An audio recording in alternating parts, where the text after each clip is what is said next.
Amazing. Okay, great. So let's get started. Let's not waste a second. We have so much to talk about and so much to share. And we are recording this as part of Pollock Properties Group University, which is a new initiative that we've started this year to help educate our clients, our friends who become clients, clients who become friends, people who are out there trying to list their home, buy their first home, buy their 10th home, or anything that they want to accomplish regarding their real estate goals. So here we are, and welcome to PPGU. This is our buyer webinar. We have held these in person in the past, and just given everybody's schedules, we thought it was easier just to be able to hop on this Zoom from wherever you are and join us this evening. So thanks again for doing just that. So my name is Alex Felicetti, and I'm a realtor with Pollock Properties Group, and we're a team that is part of Keller Williams. And with me is my most wonderful and very special Sheri Greenman, Hello, Stacy. also a realtor, and just the best there is. So Sheri and I we love working with buyers. We love working with first-time home buyers. We have that mama bear thing about us. And so getting people into their homes is something that we both feel so passionately about and become so excited for. So we are just so happy to share with you just some quick bullet points about the buying process and what you can expect as you go through the buying process. So this slide is just to give you a quick overview of what we're going to be talking about in the next hour. So step one to buying a house is to learning about your purchase power. How much can you spend? What is your budget going to be? And that has to do with getting a pre-approval if you are seeking out financing to help make this purchase possible. So we'll just touch on that very briefly. Then we'll talk about the next step, which can happen simultaneously to finding a lender and getting a pre-approval, and that is to finding and identifying a buyer's agent with whom you get along, someone who really understands and listens to your needs, what you're hoping to find, and that you feel a rapport with and a relationship with to help take you on this journey, because it can be 1 month, it can be a year, it can be 5 years, whatever it takes for you to find your first house. But then hopefully that person is your realtor for life, because you really do just build such a rapport and such a trust together. So we'll talk about what working with a buyer's agent can do for you and why it's such a wonderful, wonderful asset, another person just to have on your team as you go through this process. We also really want to talk about tonight making offers. You figured out what town you want to live in. You know that you like a colonial house with 3 bedrooms and 2 bathrooms. Well, now what? You found a house. What do you do? How do you make your offer, and how do you make it competitive? We'll talk about that. After you have an accepted offer, you go into an attorney review process. New Jersey is an attorney state, and you hire an attorney. And don't worry, we have a list of attorneys with whom we work regularly, and they become another member of your team to help you hammer down and confirm the contract of sale between you as the buyer and the sellers. We then go into home inspections, and that period of time, this is when you kind of have a general checkup of the house that you're intending to purchase and just learn all about it and find out if there's anything that needs repairs, replacement, so you can have that conversation with the sellers that have accepted you as their buyer. Hopefully all of that goes very swimmingly. And then you wait to close on your house. You come to the closing table, you sign a lot of papers, you show 47 types of photo ID, and then you get the keys handed over to you. So we make it sound very easy. And here we go. Let's start with the first step. Pre-approval. Now on your screen is the QR code, and this will take you to the web page of Matt Keene, who is our team's preferred lender. He's the Senior VP of Mortgage Lending at Guaranteed Rate. Matt Keene is someone with whom we work all the time. I call him Matt the Magician. Of course, you can seek out other lenders and reach out to whomever you think. Anytime anybody does that, they come back to Matt Keene. What Matt does is collect information from you about your income, any tax information, any sort of assets, but also your financial goals. And he helps you determine what I used earlier, the phrase purchase power. That is going to be your main tool going forward and looking for a home to buy. Without that pre-approval and without that budget number in mind, you could be lost. So when you reach out to Matt or another lender, what they'll do is help you not only to realize that budget number that you can spend on your home purchase, but more importantly, what can you handle as far as your monthly payment? Your monthly mortgage payment includes the principal, the interest, your taxes, and your insurance. And if that number together gets too high, then we don't want you to be house poor. And so what's important that you talk with your lender about is we feel like we can pay X amount per month and still feel comfortable living and still pay for other expenses and still be able to go on vacation. And so that is a major effort that Matt goes through. After you have your pre-approval, you'll start to work with an agent. Working with an agent. Here we go. Sheri, I'm sorry. I'm just plowing through. Is there anything Go right that ahead, you wanted Alex. to You're add? doing a wonderful job. Please just interject if there's anything that I'm moving I forward do on or want to anything. interject one thing. If you go back to Matt Kane, one of the reasons Sure. why I like to recommend him to my clients also is that he works with appraisers that know the area very well.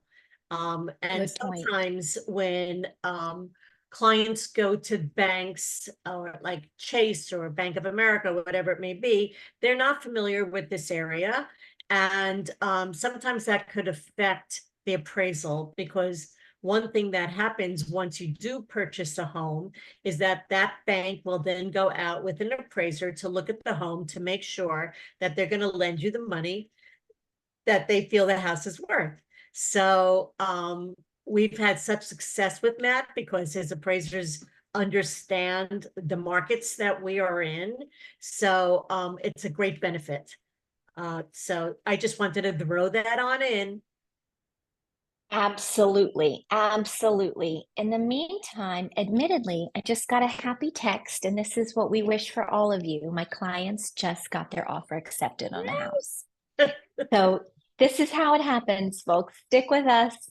Stay tuned, right, Sheri? Here we go. Here we go. So why do you want to work with an agent? Well, WOOFM means what's in it for me? How will we get started? What is a buyer loyalty agreement? And your agent is the source of a source. So let me back up to that first bullet point. What's in it for me? Well, if you're a late night third party real estate listing, rhymes with pillow or Spreadfin, you know that it is just too much fun to scroll through and look at houses that are either crazy out of reach or really right for you. But what do you do next? Do you call the agent that's listed on that listing? Do you send up a flare? What do you do? And so what's in it for you is you've got a dedicated individual like Sheri, like myself, who is there for you at 9 p.m., at 7:30 in the morning. Hey, did you see this house? This checks a lot of boxes for you. I'm going to go preview it. I'm going to see it for you. Let's talk about the pros and cons of this particular home or anything in the area. So agents really are your boots on the ground, are your eyes on the current listings, housing availability in general, market data, and anything you can possibly imagine that's going to help you identify the area in which you would like to live, the house you would like to offer on. We are your eyes and your ears, the source of the source, and really just, another friend for life. So how will we get started? I touched on this just a moment ago with what's in it for me and your boots on the ground and finding out where you want to live and really identifying what you're looking for. It's a little bit of a needle in a haystack and it can be overwhelming, 100%. Where do you even get started? So, and Sheri, I want you to talk about this because I always look to you and your way of doing this. You know, we're New Jersey. We are 30 minutes from New York City. We get a lot of folks moving here out to the suburbs from Manhattan, Brooklyn, Queens, Weehawken, Jersey City, Hoboken. And they sort of love the idea of New Jersey, but they don't really know what town they want to end up in. I personally live in West Orange, as does Sheri. But a lot of members of our team live in the Soma area, which is South Orange and Maplewood, all the way out to Springfield, Madison, Chatham. How do you even know where to get started? And so, something that we really talk about a lot, and again, Sheri, I'd love for you to chat about this, is the idea of an area tour. Yes, my very favorite thing to do. So a lot of our clients come in from Brooklyn and New York. Some have cars, some don't. If you have a car, that's wonderful, or you rent one for the day and you come out, we'll plan on that. And if not, no worries. We will pick you up at the train station in one of the towns that you're interested in looking in, and you'll get into the car with us. And then we drive around and we show you the towns and explain where the schools are, where houses of worship are, if you're interested in that, where the downtowns are and what they have to offer. And in addition, I mean, one of the reasons, I mean, I love this so much, and my clients are always saying that you are so excited, just showing us, we could tell how excited you are, because every time I do it, it just I just love the town so much, and I just get to see it all over again. So it gives you the opportunity to get the vibe of a town. And, you know, you may say, well, this town looks too sleepy for us, or this town looks too crowded for us, or whatever it might be. But it just starts to help you narrow down your preferences, because you don't want to be running all around from town to town every single week. It's way too overwhelming. So this is your starting point. I'm going to give it over to Alex because my dog needs to go out. So I'm just going to let her out. Oh, Rosie. Okay. So it's really true. You know, you might end up in a town because a friend lives here, or you've heard a lot about South Orange Maplewood. Maybe you start in those towns and then you cast a wider net, but it's all about the exposure and learning about each town and each area. And maybe you narrow it down to a couple of different towns you're interested in, and that's great. There are a lot of times where my clients are like, I don't know, somewhere in Essex County, and then they end up in Bergen County. True story, that just happened to us, and that's great. So our part of our job, and one of my most favorite things, is kind of helping identify, what do you like? Where do you want to be? What are you looking for? And a lot of times that's by identifying also what you don't like, where you don't want to end up. And that is just as informational and educational for you as you plow forward with your search. So we do start with area tours. We also start with sending you maybe some ideas of houses that are currently on the market. Before we do any of this, and before I get into that, what is a buyer loyalty agreement? This is a piece of paper that is a handshake. Hey, you know what? I'm going to go to these towns and help you identify where you want to be and help you find a house. And in some instances, preview these houses for you, walk you through how to make an offer, be your point person from start to finish. Your offer acceptance is half the battle, but then you have to get to the closing table and you got to get those keys to your house. So working with an agent, you're saying, I agree to work with you. I trust that we will find a house together. And it's a piece of paper that basically hires us to work for you, where we can get started on the fun part, which is, of course, looking for houses. So as Sheri was talking about the area tour, the other part of a buyer consultation is just getting to know each other, really. What do you see yourself in? What are your must-haves in your first home or your next home? Do you find that 3 bedrooms maybe feels a little too tight and you want that 4th bedroom, maybe for a dedicated work from home office or a guest room or some extra space for you? Maybe it's really important for you to have not only 1.5 bathrooms where you have 2 toilets, maybe you need 2.5 bathrooms. Maybe you really want to find something that has a bathroom on every level. Maybe you're moving, as a lot of us do, and Sheri and I are dog people, to get a dog. So maybe you need a really beautiful black backyard that is either already fenced in or can be fenced in. Maybe you have 47 cars and you're a car collector and you need some beautiful, huge garage or carport, a long driveway, somewhere to keep your hobby nice and safe. So we go through all of this with you. What are your must-haves? Also, what are your nice-to-haves? You know what? We don't have to have a powder bathroom on the first floor, but it would be so nice if we did. Or we don't have to have a 2-car garage, but if we had one, it would really be great. So we start with the needs, then the nice to haves. Who's living in the house with you? Is it a family of 2? Is it a family of 6? Are your kids young? Are they going off to college? Are you downsizing? Do you need more space? We talk through all of this with you. And it's so wonderful hearing what our clients are looking for and hoping to find. It allows their personalities to shine through, and it just leads to a great conversation as well. So by the end of that consultation, my goal is to come away with, all right, here's what we have to start with. They're looking for 3 to 4 bedrooms, preferably 4. They're looking for 2 bathrooms, 2.5 to 3 would be amazing. And I set up a home search for you as a buyer agent. So buyer agent and listing agents, all realtors, have access to a service called MLS, which stands for Multiple Listing Service. And in that MLS is every house for sale, for rent, and all of the market data of anything that has sold or will sell forever and ever into eternity. And it allows us to see not just listings that we have as agents with Keller Williams and On Poly Properties Group team, but other listings across several all brokerages so that you can see anything and everything. And we can do that for you.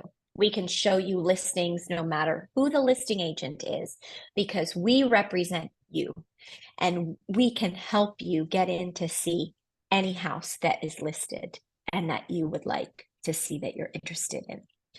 So we will set you up on a search, and we're looking as well, combing through. And you say, hey, I really like this house or these 3 houses. And I say, you know what? I think we should go check this one out as well. And we come up with a list.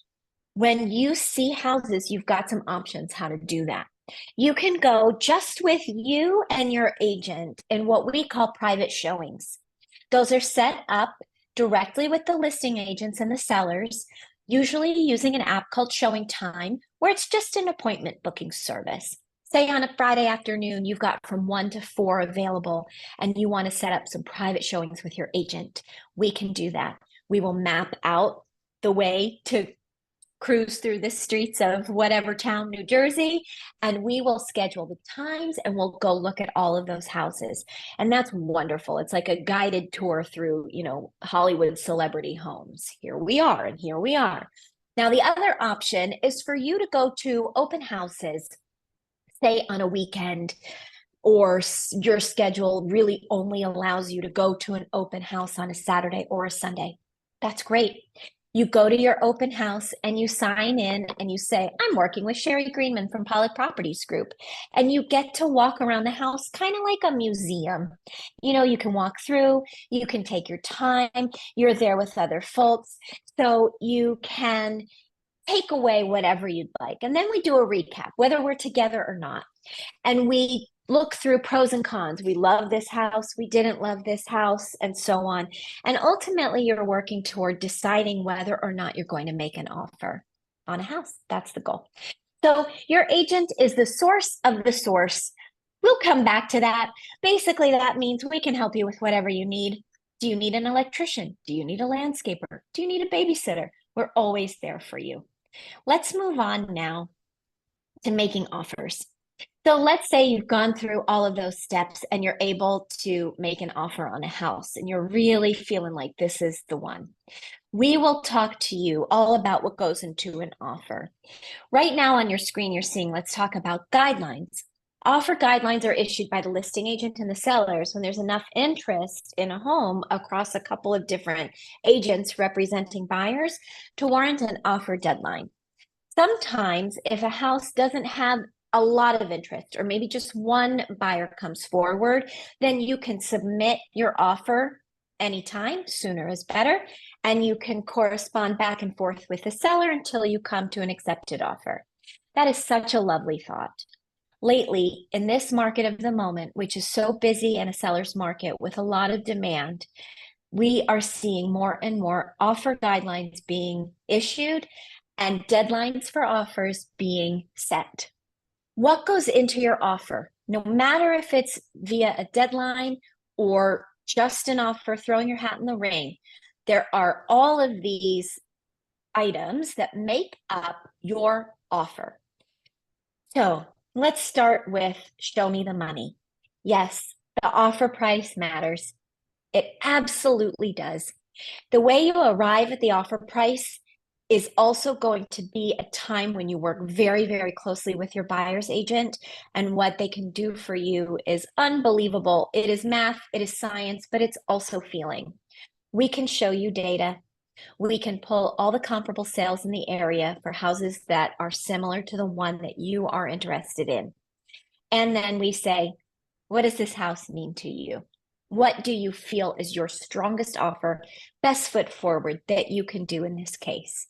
Now, sometimes the offer package matters more than just the offer price. The terms, if they are strong, then maybe you're not the top offer price money-wise. Maybe you're second, but your terms are outstanding. Let's discuss what that can mean. Appraisal language. Sellers prefer, if you are getting financing for your home, if you've called Matt Keen, you have a pre-approval, you're taking out a mortgage, sellers are preferring nowadays for the bank appraisal to be waived, and they would like to see a proof of funds in that case. Here is what that means. You are looking at a house that costs $650,000. You're offering $700,000 on that house. You say in your offer, buyer will waive appraisal in full from the offer price of $700,000, provided that the property appraises for list price or higher, $650,000, okay? If the house appraises for your offer price of $700,000 or higher, congratulations, you are in the clear and you already have equity in your home. Well done. Let's say that the house appraises at $690,000, leaving a difference between the appraised value, $690,000, and your offer price of $700,000. By waiving the appraisal, you're saying we, the buyers, will make up that gap of $10,000 because those sellers accepted an offer of $700,000 for their house. They don't want to take less than that. So a number of things can happen at that point. Yes, if the appraisal comes in lower than your offer price, you can appeal it. Similarly, you can call your lender and say, we were planning on putting down 20%, but can we shift our money down and rework our loan so that we're not out the extra cash flow at closing? You can also do that.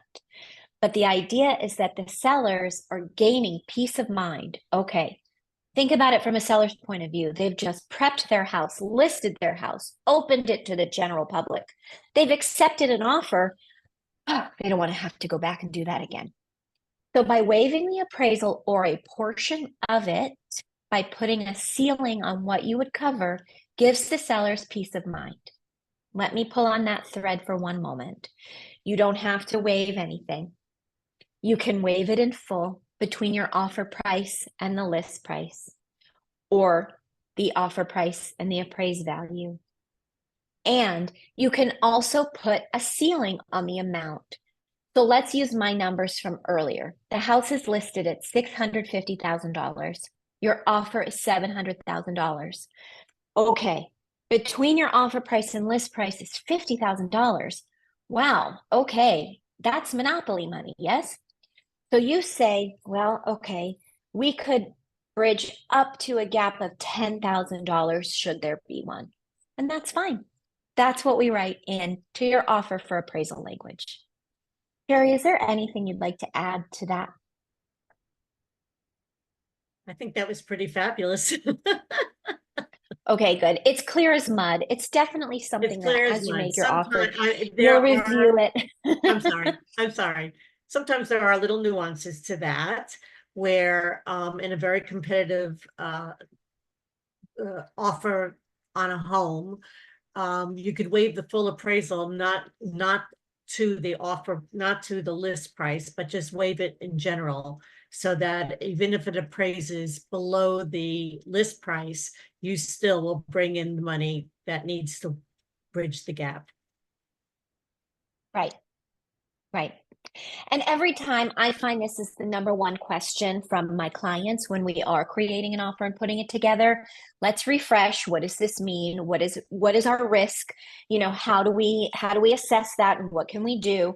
And that's okay. That this is, I would say for me at least, like the number one point that's discussed every time. And that's fair. It's complicated.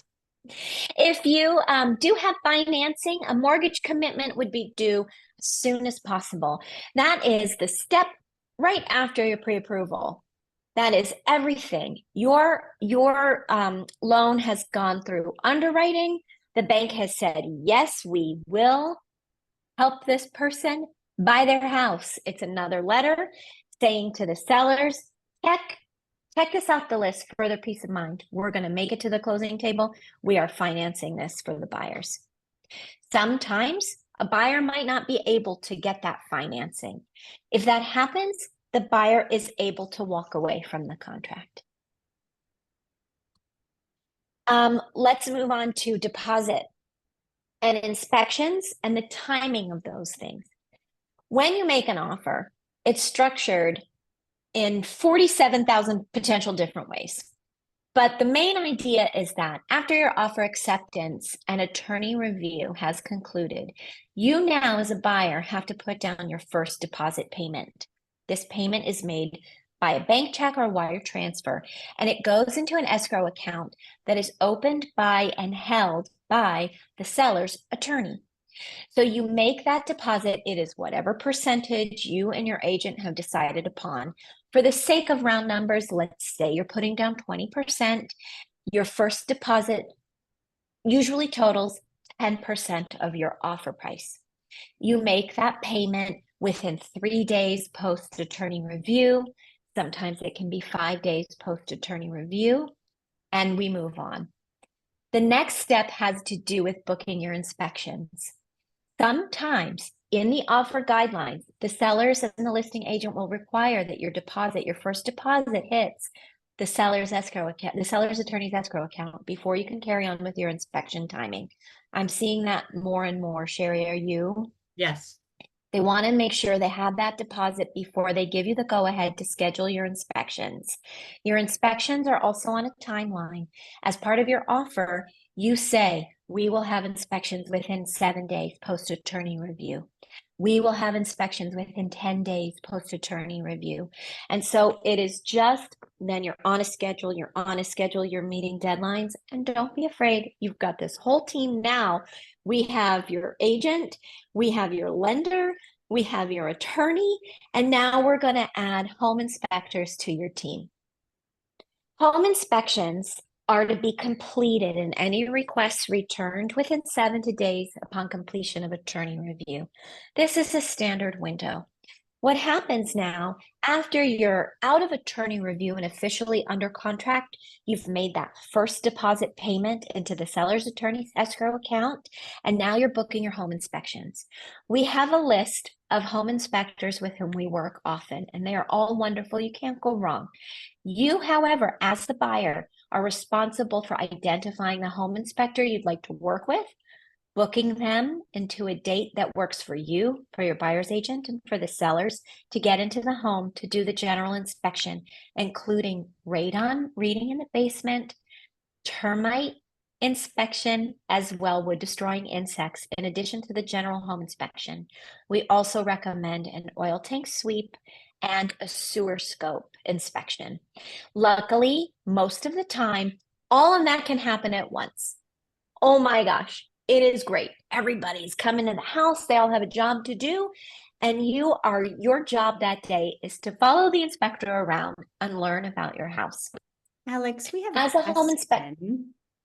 Oh, I'm so sorry. Thank you. No, it's not a problem. We have a question about the deposit. Is that also earnest money? Is that what's called earnest money, the deposit? Yes. Is there a difference between the first and second deposits? No, it's earnest money, all of it, right? Yes. Yeah. Okay. It's And so It earnest. used to be, And it's money. in days past, you with your offer, you would also give a check or show a check for a certain amount of deposit. Most people would show $5,000 or $10,000. That would go into the buyer's attorney's account, and then he would switch it over to the seller's account. But that became very redundant. So now that's kind of been dropped by most agents, and they just put the first deposit in 3 days after attorney review, or 5 days, or whatever it is that you put as terms in your offer. So that is your first deposit, and usually your only deposit until the end, at the closing table. That's when you'll bring the rest of the cash in. So Alex gave the example before, 20% down, 10% would be that 10% would be the 3 days after attorney review, and the other 10% would be at the closing table. So you don't need to come up with the full 20% at the beginning of your offer. Thank you. Okay. Yay. Thanks for that question. You hear, and you know what's different too is I'm originally from Dallas, Texas, and my mom was a realtor there. And so, they might call it earnest money. So I came up here calling it earnest money, but it's deposit money. So always worth sorting out the All the semantics for same. sure. I want to make Yep. clear something about attorney review that we didn't really mention. While you're in attorney review, you are not bound to the house. You are not under contract yet. So you're not protected as a buyer. It's a good and a bad thing. In a strong seller's market like we have right now, it's very important for the buyer to want to get out of attorney review very quickly, because you are not bound to the house yet. So somebody can put an offer in behind you. They'll go directly to the listing agent's attorney and present an offer. So you can get knocked out, which is a very sad and horrible thing to go through. So as a buyer, you do want to get out very quickly. That's the bad part. The good news is you've put this offer in, you got accepted, but the next day your dream home came on the market, and you went and you saw it and you said, oh my God, we just love this house. We have to offer on this house. We don't want the house that we got. Well, you're not bound. So you could just let your attorney know you want to withdraw your offer, and no questions asked, you just move on. So it's important to know that attorney review is the time that the attorneys look over the terms of the contract, and that they zhuzh it all up so that everybody is happy. And during that time, if you want to leave, you can. And if another offer comes in, then you'll have to address that, because many times the sellers will come back to you for a first right of refusal before they go ahead and take another offer, because they liked your offer, obviously. So they don't want to lose you. So you do have that advantage. Yes, it's a lot of choose your own adventure steps. You just jump to that page in the book whenever that step happens, then you go with the flow, right? But again, I stress this a lot. We're your team, and we're here to help guide you through anything that could happen. Should we pick back up at inspections? So home inspections are super important. You got to do it. You have to pay for the service at the time that it happens. We'll get to that in a little while. And once those reports come back, you review them together with your agent, your attorney, and we decide what we want to ask for the sellers to either repair in advance of closing, or more frequently, more common, at least in my experience, is what they'll give you. They, the sellers, will give you back in credits due at closing toward any kind of repairs that you've requested, a roof situation, there's an electrical issue in the panel, whatever that is. We help do secondary inspections where after, if you think about it like the healthcare field, you go to your primary care physician, that's your general home inspector. From there, maybe you need to see a specialist. Maybe we need to have a chimney person come in. Maybe we need to have a plumber, an electrician. We help you along the way. We generate estimates for any potential repairs that could be identified that need to happen. And we help you create the important major items that are on your list to ask the sellers, again, to repair or give you due and credits at closing. Let's move on. All right. We really. Well, we kind of did this, right? We addressed this. We kind of did this. So after you have an accepted offer, congratulations, the sellers fully execute the contract. So as a buyer offer, you sign it, kick it over, that's the offer, and then the sellers sign it. Still doesn't mean anything, as Sheri mentioned, until you get it into attorney review and out of attorney review. Your exclusive attorney represents you and you alone, and the sellers have an attorney as well. The attorneys then exchange review letters and legalese until the contract is negotiated upon and agreed to by both parties, and then you're officially under contract. The items that come up in attorney review are usually timings, days that are allowed for inspections. Maybe you really need to hone in on the closing date. Maybe it needs to happen earlier rather as opposed to later. Maybe there's a question about something that should convey an as-is condition, for example, a sewer drain pipe, something like this. All of that nitty-gritty gets hashed out in attorney review. How long does it usually take? Well, like Sheri said, hopefully not too long. On average, attorney review can take about 3 days, but it's really about making yourself available to the attorney to create the buyer review letter upon offer acceptance. We lob that over to the sellers. Sometimes it takes a day for them to get back to you. Okay, and so on until you have a contract that's confirmed. You want to do that as quickly as you can. What payments do I need to be prepared to make at the conclusion of attorney review? We talked about that when we talked about your deposit monies. As part of your offer, you will say your first deposit will become due within 3 days or 5 days upon the completion of attorney review. So that is the timeline that you do there. Moving on. Home inspections. We touched on this as well. See how it all, just everything's connected. Why is a home inspection important? Because you can help identify any defects before you own the property and therefore own the problem. And it's really, really important to learn about your house and identify anything that could come up. Things can still come up. My water heater literally burst all over my basement the day after. And so you have it. Buy a house, they said. It will be fun, they said. You're a homeowner and these things come up. What can you inspect during the inspection? Expect during the inspection, everything that we just went over. My biggest takeaway for my clients is learn. Just learn about your house. What's the boiler? How is that different from the furnace? What is this? That's the hot water heater? How do I turn off the water in my house? All things to learn about during the inspection. A home inspection costs anywhere from $1,200 to $1,500 on average. Again, those inspections are the oil tank sweep, the sewer scope that are usually a la carte.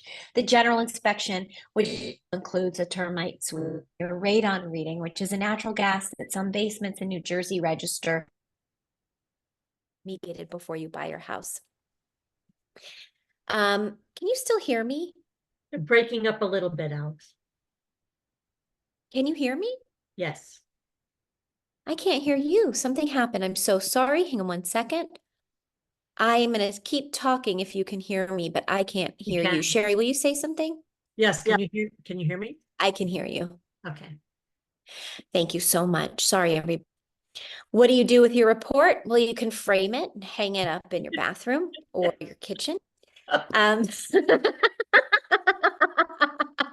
It's usually 30 pages of everything under the sun, but it's really important that you read through it and understand it and ask any questions. That's your time to ask questions and make sure you understand what you can ask for of the sellers, again, to repair or give you credits due at closing.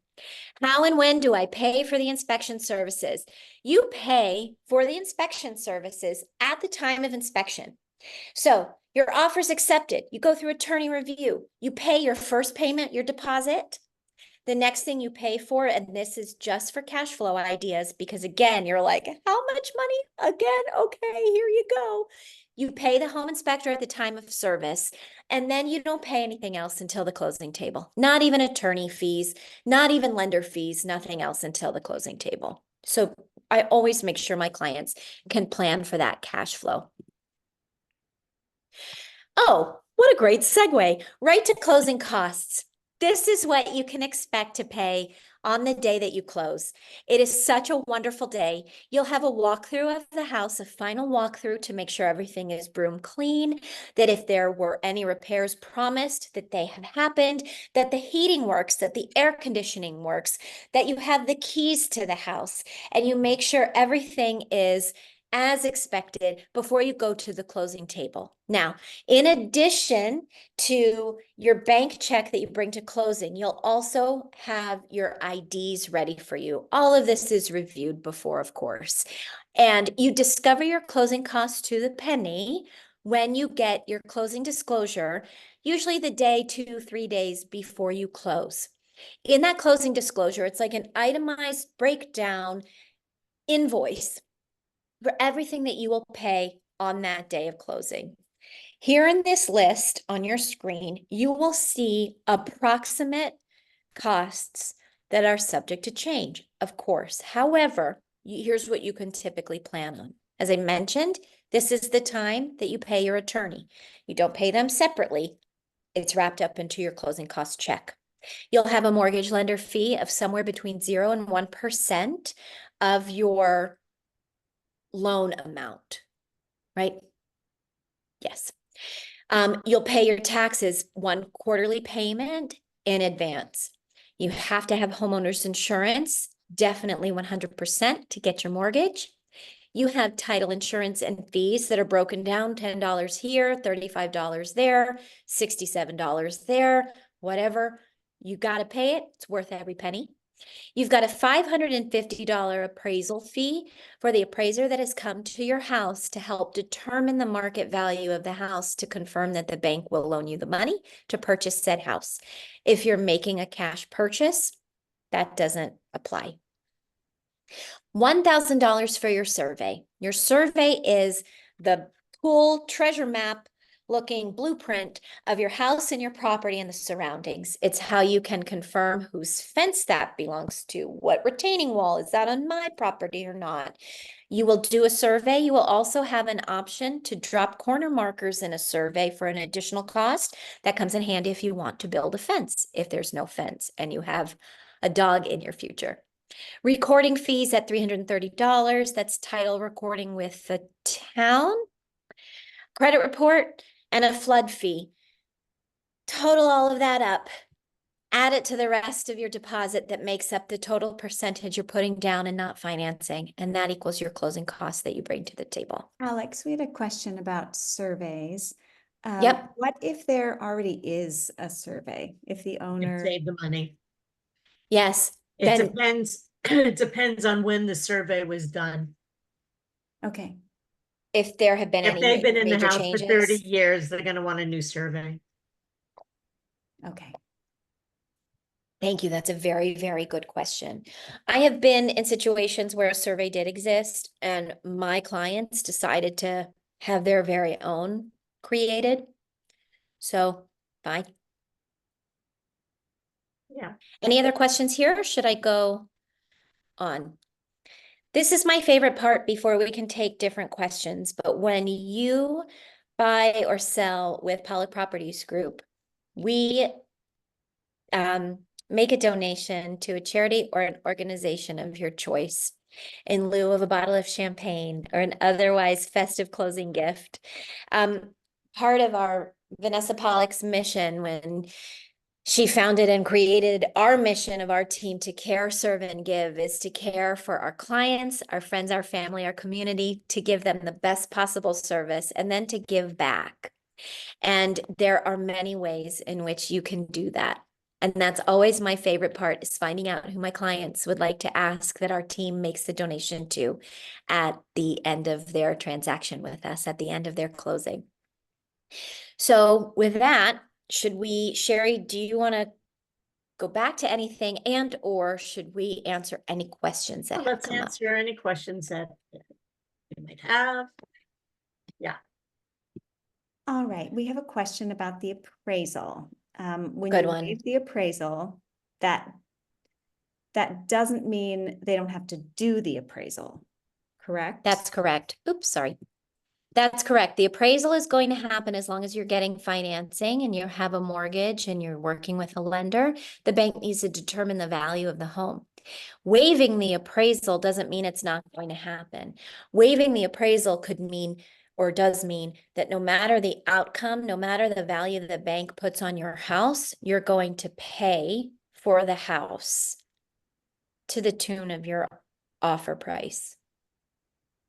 Great, that's helpful. The appraisal, It's a little Can- confusing to say waive the appraisal because a It lot of is. people feel Yeah. like, oh, then we don't need to do the appraisal. then we don't need, right? But No. you definitely do. Mm-hmm. I'm not right. Yes. And there was a time in the pandemic, yes, when they were waiving inspection items. Have we seen that since? You mean in your offer, whether you want to waive things in the inspection? Yeah, Is that what you mean? yeah. So because it's such a competitive market, I don't know if this is going to answer that question, but many times when you see mechanical, structural, environmental issues, which is usually in every guideline, basically what the seller is saying is they don't want a laundry list of small, nitpicky kind of requests. Oh, there's a knob that's off or a cracked window or something like that. They want to make sure that whatever is being asked for are items that actually would harm the integrity of the home. So that's why it's mechanical, structural, environmental. But in a tight market like we're having now, many times buyers will either even waive the inspection altogether because you get a seller disclosure that the sellers fill out. And if they feel confident that there's not going to be, major inspection issues, they may want to just waive the inspection altogether. Or many times what we do is they will offer some money for inspection concessions. So in other words, a buyer can say in their offer, we will waive the first $5,000 towards inspection concessions. So if there are $10,000 worth of things that need to be addressed, they lop off that 5,000. It doesn't mean they have to come up with the money. It just is deducted from what the sellers have to either pay or address. So that has become a very popular thing now in offers. And it is just another little perk that the sellers love, because then they know that it's not going to be a crazy time during inspection.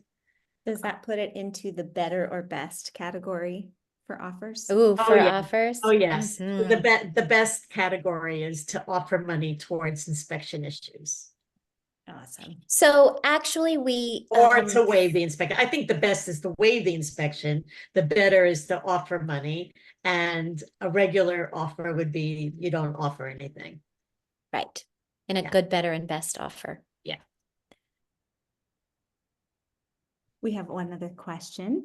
How do we know if there are multiple offers on a house we want to buy? And how do we Ooh. stand apart from the others? Should we both take this one, Sheri? So here's something that I have learned, and I learned it quickly. Your relationships with your clients matter a great deal. Your relationships with your colleagues and your peers and other agents also matter a great deal. Agents, if they're expecting multiple offers, they might be able to share with you, okay, great. Thank you so much for letting me know your clients have interest in the home. Will you be submitting an offer? Yes, we're submitting an offer.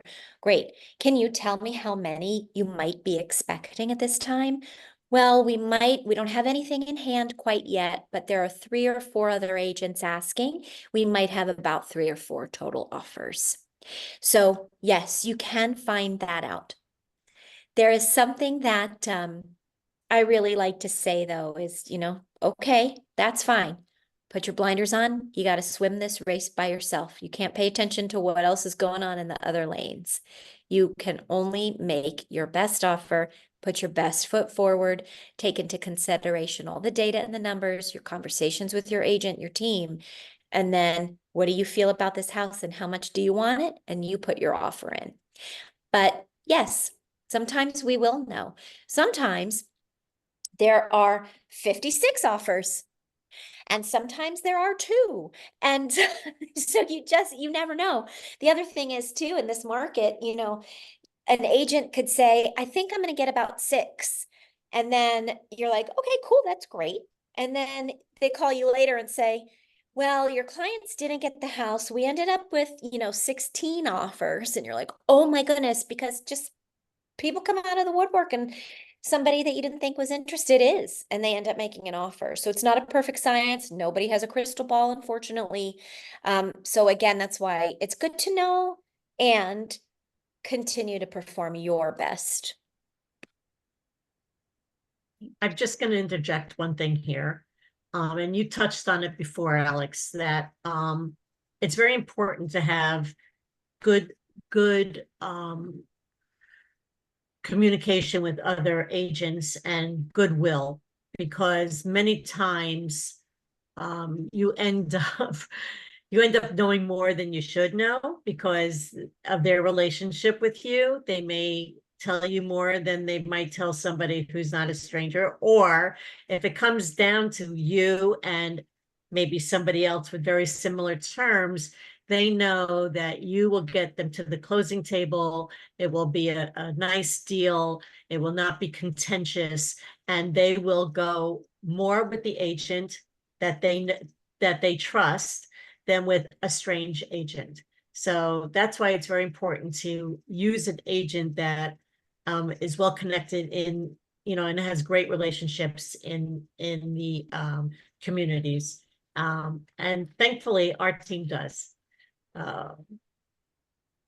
We're not adversarial, and they know that we're very professional, and the team is like a well-oiled machine when it comes to getting to the closing table, and it really helps a lot. Thank you all. That's really great. I appreciate that. If there are any other questions that anyone else has, we can answer those. Anything else you feel like you forgot, Sheri or Alex? You know what? Actually, there's a second part to that question. How do we stand apart from the others? That I think we can, I just want to pick up on the thread, Sheri. It's a lot about relationships, absolutely. But, in an offer where offer price matters, you can also, waiving the appraisal, either none, some, or all. Good offer, better offer, best offer. Limiting inspections, good offer. Limiting inspections with money toward contingencies or inspection concessions that could come up, then better offer. These kinds of things, closing on time or closing on a timeline that works ideally for the sellers. Something that we can no longer do is have our clients who are trying to buy a home write a letter to the sellers. That's something I did it when I bought my house, and it is no longer allowed due to FHA rules. And so that gets a little tricky because oftentimes you want to appeal to somebody's heartstrings. Oh, choose us. We're a family. We're this. We have that. Whatever. And we really can't do that. And we really don't do that. Those letters, if they are submitted, they don't get read until maybe an offer has been accepted and that it's okay. And also here's this letter. But, to stand apart, it's just to really honestly educate yourself, get educated. Listen to your team, listen to your agent, know what the market is doing, care about what the market is doing, listen to the guidance your agent is giving you, look at the data that's coming in so you can be competitive and stand apart because you are armed with the knowledge, the information, the experience that your agent and your team are sharing with you. Wonderful. Thank you all so much. Thank you for coming. Thank you to our great panelists. You did it. You did it. Thank you, everyone. Yay, that's beautiful. Yes. Thank you so much for coming. Thank you.